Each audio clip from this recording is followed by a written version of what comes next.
శ్రీమాత్రే నమః. నేను మీ చిర్రావూరి. మనం బొట్టు పెట్టుకోకుండా ఏ పని చేసినా కూడా ఆ పని సంపూర్ణమైనటువంటి ఫలితాన్ని ఇవ్వదు.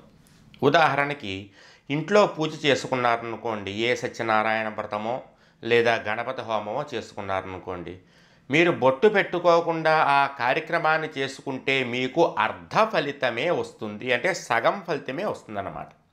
కాబట్టి బొట్టు పెట్టుకున్న తర్వాతనే మీరు ఏ పూజ అయినా ఏ కార్యక్రమం అయినా కూడా నిర్వహించాలి. శుభకార్యాలకి ఖచ్చితంగా బొట్టు పెట్టుకోవలసిందే. బొట్టు పెట్టుకోకుండా మీరు చేసేటటువంటి శుభకార్యాలు శుభకార్యం ఫలితంలోకి రావు, అశుభకార్య ఫలితంలోకి వెళ్ళిపోతాయి. అందుకని ఖచ్చితంగా బొట్టు పెట్టుకున్న తర్వాతనే మీరు ఏ పనైనా చేయాలి. మీరు అశ్వమేధ యాగం చెయ్యండి, బొట్టు పెట్టుకోకపోతే మీకు సంపూర్ణ ఫలితం రాదు. ఇంట్లో పూజ మొదలు పెట్టే ముందు, దీపారాధన చేసే ముందు, ఆచమనం చేసే ముందు, దేవాలయానికి వెళ్ళే ముందు, శుభకార్యానికి వెళ్ళే ముందు లేదా పేరంటానికి వెళ్ళే ముందు ఖచ్చితంగా బొట్టు పెట్టుకుని వెళ్ళాలి. రెండు కనుబొమ్మల మధ్య స్థానంలో బొట్టు పెట్టుకుంటే లక్ష్మీ కటాక్షం కలుగుతుంది.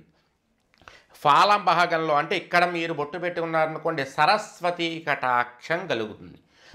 మీకు లక్ష్మీ కటాక్షం కావాలన్నా సరస్వతీ కటాక్షం కావాలన్నా రెండూ కావాలంటే కనుక ఇక్కడి నుంచి మొదలుపెట్టి కనుబొమ్మల మధ్యలోంచి ఫాల భాగం వరకు ఇప్పుడు నేను పెట్టుకున్నట్టుగా పెట్టుకున్నప్పుడు లక్ష్మీ కటాక్షము సరస్వతీ కటాక్షము రెండిటినీ కోరుకున్నట్లుగా అవుతుందన్నమాట.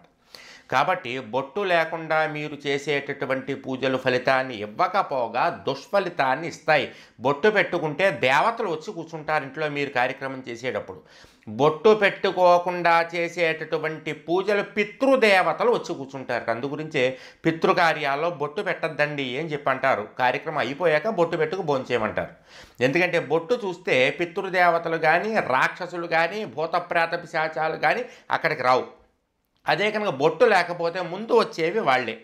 అందుకని బొట్టు ఖచ్చితంగా పెట్టుకోవడానికి ప్రయత్నం చేయండి.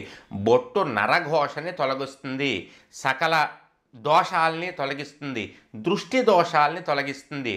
మీరు నాగసింధూరం బొట్టు పెట్టుకుంటే రుణబాధలు సర్పదోషాలు తొలగిపోతాయి. ఆరావళి కుంకుమ బొట్టు పెట్టుకుంటే లక్ష్మీ కటాక్షము కలుగుతుంది. విభూతి బొట్టుగా పెట్టుకున్నారనుకోండి ఐశ్వర్యము కలుగుతుంది. విభూతి చక్కగా ఎలా పెట్టుకోవాలి, 3 వేళ్ళతోటి ఈ 3 పడాలన్నమాట. ఆ విభూతి పెట్టుకోవడం కూడా ఒక పద్ధతి ఉంది. ఆ పద్ధతి ఎలా పెట్టుకోవాలనేది కూడా నేను తర్వాత వీడియోలో చెప్తాను. బొట్టు మాత్రం ఖచ్చితంగా పెట్టుకోండి.